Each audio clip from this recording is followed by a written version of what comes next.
నమస్తే అండి. మీ పేరు? నా పేరు బిఎన్ రత్న అండి. నేను దళిత ఉద్యమ మహిళా ఉద్యమ నాయకురాలిని. ఇక్కడ ఈవీఎం వద్దు బ్యాలెట్ ముద్దు అన్నటువంటి అంశం మీద రాజ్యాంగ హక్కుల పరిరక్షణ సమితి వారు నిర్వహిస్తున్నటువంటి మీటింగ్కి అటెండ్ కావడం జరిగింది. అంటే దేశంలో పెరుగుతున్న నిరుద్యోగం, ధరలు, అసలు అదుపులేని పెట్రోల్ డీజిల్ వ్యవహారాలు కానివ్వండి, అత్యధికంగా పేద ప్రజలకు అందని జీవనోపాధులు, స్త్రీల మీద అత్యధికంగా జరుగుతున్నటువంటి అత్యాచారాలు, ఘోరాలు, వీటన్నిటికీ అదుపు లేకపోవడం అన్నది ఎవరైతే పాలకులుగా ఉన్నారో వారికి ఒక బాధ్యతతో కూడినటువంటి రాజ్యాంగాన్ని గౌరవించేటువంటి ఒక నిర్ణయమైనటువంటి ఒక యాటిట్యూడ్ లేకపోవడం వల్ల ఇలా జరుగుతుందన్నది నా ఉద్దేశం. సో ఎందుకు ఇవన్నీ కూడా జరుగుతున్నాయంటే ప్రజలకి జవాబుదారీతనం లేకపోవడం. ఇప్పటి వరకు 2 టర్ములు అయిపోయి 3వ టర్ముకి వచ్చినా కూడా ఈ దేశ ప్రధాని అనే అతను ఏ రోజు కూడా ప్రెస్తో కూర్చుని ప్రజలతో మాట్లాడటం లేదు. అంటే ప్రజలకి జవాబుదారీతనము నాలో లేదు అన్నది ఆయన సుస్పష్టంగా చెప్పేశారు. అలాగే సింఘోల్ లాంటి ఒక శాసన దండాన్ని స్థాపించి నేను పాలన చేస్తా అంటూ కూడా స్పష్టంగా చెప్తున్నారు. ప్రజలకి జవాబుదారీతనం లేనప్పుడు అది రాజ్యాంగబద్ధంగా ఉన్న పరిపాలనగా మేము భావించం. సో రాజ్యాంగబద్ధంగా పరిపాలన చేయనప్పుడు మరి రాజ్యాంగం మీద ప్రమాణం చేసి ఆ పదవిలో కూర్చున్న అటువంటి వాళ్ళకి అలాంటి ఒక యాటిట్యూడ్ లేనప్పుడు ఇప్పుడు పార్లమెంట్లో చూసాం మనము 300కు పైచిలుకు 600 పైచిలుకు బిల్లులు ఏం జరిగాయంటే చర్చ లేకుండానే పాస్ అయిపోవడం జరిగాయి. అంటే ప్రజాస్వామ్యం లేదు అక్కడ. అంటే ఎటువంటి శాసనం చేయాలనుకున్నా, కొత్త బిల్లు తీసుకురావాలనుకున్నా ప్రజల తరఫున ఎవరైతే అక్కడ ప్రతినిధులుగా కూర్చుంటారో వాళ్ళ తరఫున చర్చ జరిగితే ప్రజలకు ఆమోదయోగ్యమైనటువంటి బిల్స్ వస్తున్నాయని మనం భావించవచ్చు. సో అలాగా కొన్ని వందల బిల్స్ కూడా ఇవాళ చర్చ లేకుండా వాళ్ళింతకు వాళ్ళే పాస్ చేసేసుకుంటున్నారు. అంటే ఈవీఎంల ద్వారా ఒక భయంకరమైనటువంటి మ్యానిపులేషన్ ద్వారా ఎన్నిక కాబడినటువంటి నిజంగా ప్రజల చేత ఎన్నుకోబడినటువంటి నాయకులు అక్కడ కూర్చోవడం వల్ల మాత్రమే ఇవన్నీ జరుగుతున్నాయని ప్రజల తరఫున మేము భావిస్తూ ఉన్నాం. సో ఏది ఏమైనా చాలా రకాల అనుమానాలు ప్రజల్లో ఉన్నాయి. అనేక రకాల ఈవీఎం బాక్సులు బయటపడ్డాయి. బ్యాలెట్ బాక్సుల మీద మనము సుప్రీంకోర్టులో కూడా కేసులు నడుస్తున్నాయి. వీటన్నిటికీ కూడా ఒక కొలిక్కి రాకుండా మళ్ళీ ఈవీఎం పద్ధతుల్లోనే ఎలక్షన్స్కి వెళ్ళడం అన్నది ప్రజాస్వామ్యానికి వ్యతిరేకమైన చర్యగా మేము భావిస్తూ ఉన్నాం. అట్లీస్ట్ ఒక్క టర్ము అంటే ప్రజల నుంచి వచ్చిన ఈ అనుమానాన్ని, ఈ అలిగేషన్ని ఎదుర్కొంటున్న ప్రభుత్వాలు ఒక జవాబుదారీతనంతో అట్లీస్ట్ ఒక్కసారైనా కూడా ఈవీఎంస్ని రద్దు చేసి బ్యాలెట్ విధానంతో ఎన్నికలు నిర్వహించాలని మాకున్నటువంటి బలమైన డిమాండ్. ఓకే అండి. ఈవీఎంస్ కాకపోయినా బ్యాలెట్ పేపర్స్ ద్వారా మనము ఎలక్షన్స్ నిర్వహించినప్పటికీ కొన్నిసార్లు మనకు ఓట్ చోరీ జరిగే ఛాన్సెస్ ఉన్నాయి కదండి, దాన్ని ఎలా చెప్తారు మీరు? ఓట్ చోరీ అన్నది తప్పనిసరిగా ఈసీ యొక్క బాధ్యత. ఈసీ సుస్పష్టమైనటువంటి ఈసీ ఈ దేశంలో రావాలి. ఈసీలోని ఉన్నటువంటి ప్రతినిధులు ఎవరైతే ఉన్నారో వారు పూర్తి స్థాయిలో పార్టీలకు సంబంధించిన వాళ్ళై ఉండటం వల్లనే ఇలాంటి దురాగతాలు జరుగుతున్నాయి.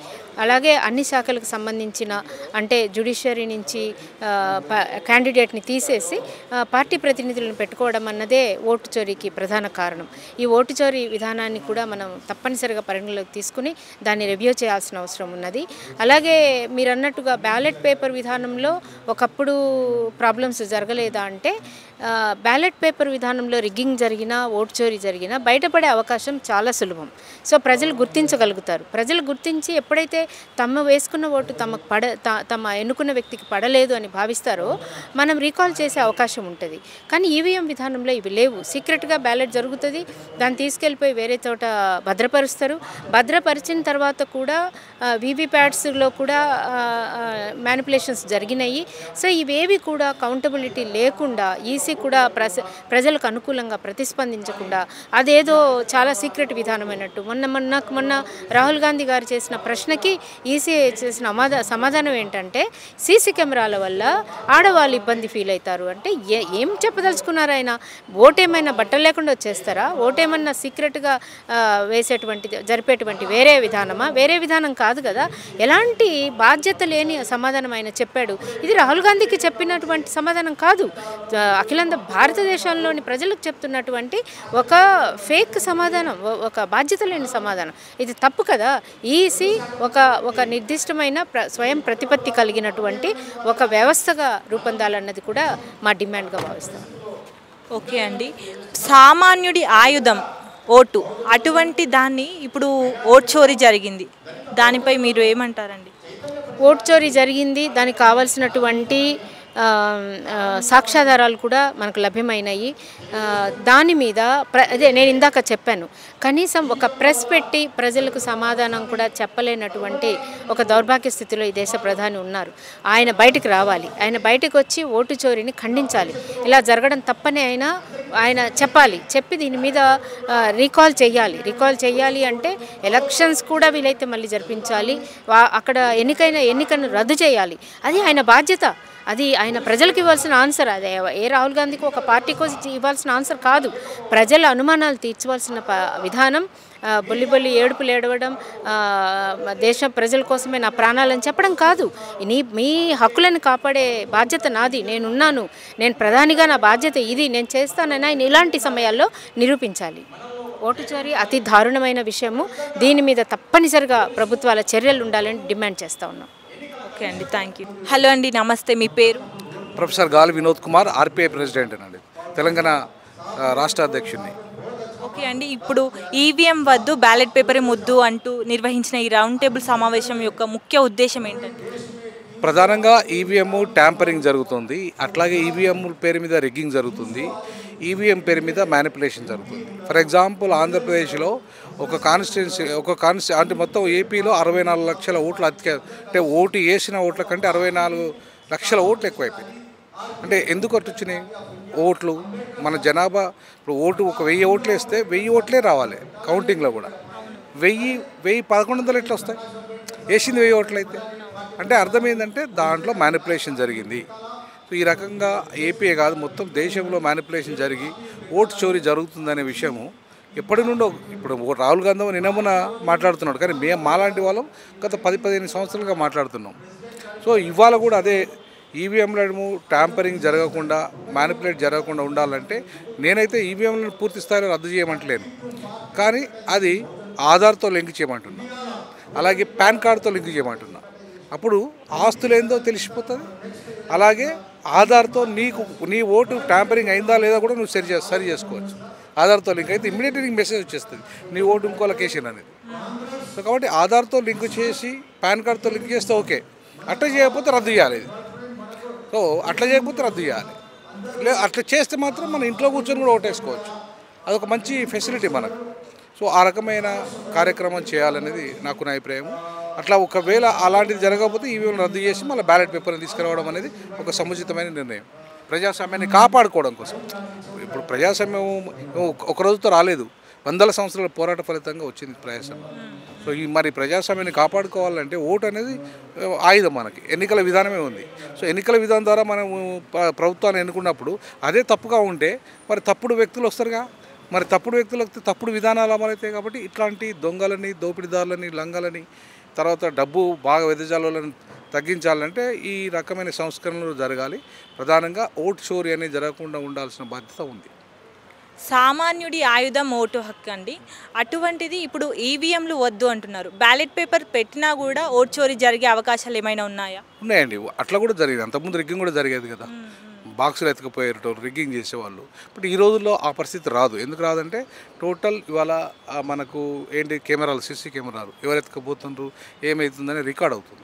సో సీసీ కెమెరాలు రికార్డులో వస్తుంది. తర్వాత ఎవరైతే ఆఫీసర్ ఉంటో ఆయన బాధ్యత వహించాల్సి వస్తుంది, ఆయన ఉద్యోగం కూడా పోతుంది.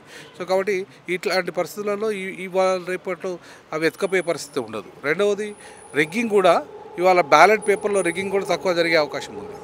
సో కాబట్టి ఇవాళ బ్యాలెట్ పేపర్ అయినా ఏదైనా సరే ఇవాళ డబ్బు అనేది విపరీతంగా ఓటర్ని ప్రభావితం చేస్తున్నది, అది తగ్గించాలి. సో అది తగ్గినప్పుడు నిజాయితీ గలవాడు వస్తాడు ఎన్నికల్లో. నిజాయితీ గల వాళ్ళు వచ్చినప్పుడు నిజాయితీగా పరిపాలన చేస్తారు వాళ్ళు. సో ఆ దిశగా ఓట్ల సంస్కరణ జరగాలి. ఆ దిశగా మేము ఇట్లాంటి రాజ్యాంగ హక్కుల పరిరక్షణ ఉద్యమాలతో కానీ బ్యామ్సెప్తో కానీ గతంలో కలిసి పనిచేశాము. ఇప్పుడు ఆర్పీఐ పార్టీ కూడా ఇలాంటి ఉద్యమాలను పూర్తి స్థాయిలో సపోర్ట్ చేస్తుంది. ఇప్పుడు అభివృద్ధి చెందిన దేశాలు ఏదైతే ఉందో పూర్తిగా ఈవీఎంలను రద్దు చేసినప్పుడు ఇప్పుడే అభివృద్ధి చెందుతున్న దేశంగా ఉన్నాం కాబట్టి మనం ఈవీఎంలు వాడాల్సిన అవసరం అంతగా లేదు. ఎందుకంటే మన దేశంలో ఇప్పటికీ 60% దాకా అసలు ఎలక్ట్రానిక్ ఓటింగ్ సిస్టమ్ అంటే అర్థం కాని వాళ్ళు ఉన్నారు. సో నీ ప్రజాస్వామ్యంలో ఓటు చాలా విలువైంది కాబట్టి ఆ విలువైన ఓటును నీకు ట్యాంపరింగ్ అయితే, ఇప్పుడు చోరీ అయితే మరి ప్రజాస్వామ్యమే మొత్తం కూని అయినట్టు. దానికి ఎలక్షన్ కమిషన్ బాధ్యత వహించాలి. ఎలక్షన్ కమిషను ఓటు చోరీ జరగనివ్వము అనే విషయాన్ని గ్యారంటీ ఇచ్చినప్పుడే ఈవీఎంలను వాడాలి. అలా ఇవ్వనప్పుడు ఖచ్చితంగా ఈవీఎంల ట్యాంపరింగ్ అయితే ఎలక్షన్ కమిషన్ ఈ దోషిగా నిలబెట్టాలి. ఎలక్షన్ కమిషన్కి శిక్ష వేయాలి. ఎలక్షన్ కమిషన్ శిక్ష వేస్తేనే అప్పుడు ఆయనను జైలుకు పంపిస్తేనే, కమిషనర్ని జైలుకు పంపిస్తేనే ఇట్లాంటి తగ్గిపోతాయి. లేకుంటే శేషన్ లాంటి వాడు ఆయన ఉన్నప్పుడు ఎంత అద్భుతంగా ఎన్నికలు జరిగినాయి. ఇప్పుడు ఎందుకు ఇంత ట్యాంపరింగ్ జరుగుతుంది? కాబట్టి దీని వెనుక మోడీ గారు ఉన్నది అనేది రాహుల్ గాంధీ చేస్తున్న ఆరోపణ. బట్ అది ఎంతవరకు వాస్తవం అనేది రానున్న రోజుల్లో ప్రజలు ఖచ్చితంగా నిగ్గు తేల్చాలి. ప్రజాస్వామ్యాన్ని కాపాడడంలో ఈవీఎంల పాత్ర ఉంది కాబట్టి దాన్ని రక్షించుకోవాల్సిన అవసరం ఉంది. ఈ సందర్భంలో ఓట్ చోరీ జరుగుతుంది కదా సార్, దానికి ప్రధాన కారణం ఎలక్షన్ కమిషన్ అంటున్నారు. మీ అభిప్రాయం ఏంటి? అవును, ఓటు చోరీకి ప్రధాన కారణం ఎలక్షన్ కమిషనే. డబ్బుకు ప్రధాన కారణం ఎలక్షన్ కమిషనే. ఇవాళ ఒకడు 1000 కోట్లు 100 కోట్లు 150 కోట్లు ఎట్లా ఖర్చు పెడుతున్నాడమ్మా? ఎట్లా పెడతారు? నేను ఎంపీగా పోటీ చేసిన, నేను పెట్టింది 7 లక్షలు, నువ్వు 25 లక్షలు అనుమతి ఉంది, 20 లక్షల వరకు పెట్టాలి కానీ నేను 7 లక్షలే పెట్టినా. మరి ఒక ఆయన 150 కోట్లు పెట్టిండు, ఎట్లా పెట్టిండు? నా ప్రత్యర్థి బీఆర్ఎస్ అభ్యర్థి 150 కోట్లు పెట్టిండు. అది ఓపెన్గా అందరికీ చెప్పిండు కూడా. ఎట్లా పెట్టిండు? ఎందుకు అనుమతి ఇచ్చింది ఎలక్షన్ కమిషన్? పోలీస్ వ్యవస్థ ఏం చేసింది? కాబట్టి ఇట్లాంటి వాటిలను శిక్షించాలి. ఆ పోలీసు వ్యవస్థ అయినా, డబ్బులు ఒకవేళ పంచడంలో బాధ్యత పోలీసులదైనా, ఎన్నికల కమిషన్దైనా వాళ్ళని శిక్షిస్తే ఖచ్చితంగా ఓటు చోరీ జరగదు. అది ఆ రకమైన చర్యలు తీసుకునే విధంగా ఎన్నికల సంస్కరణ కూడా జరగాలి. Thank you.